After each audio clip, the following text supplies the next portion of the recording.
Bili ka na ng ano, ng bagoong.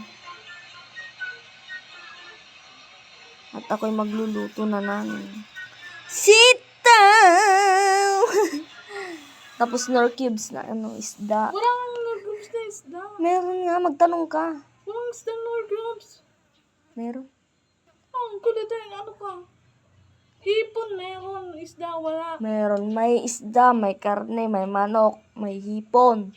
Kasi Sinigang, wala ikaw doon ang maghanap. sinigang nga may isda eh. Saan ko hanapin yun? Sa tindahan, malamang alangan sa hardware. Binibidyoan mo pa, alam mo namang wala. Meron nga. Niloloko mo pa ako. Meron, promise. Wala nga. Hindi ko pa nga na-try doon.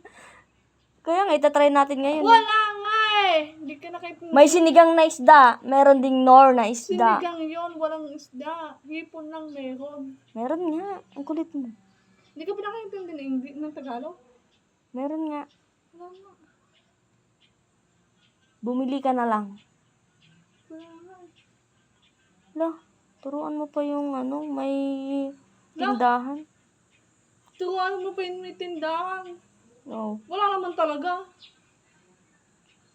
meron nga. Wala nga, wala dyan.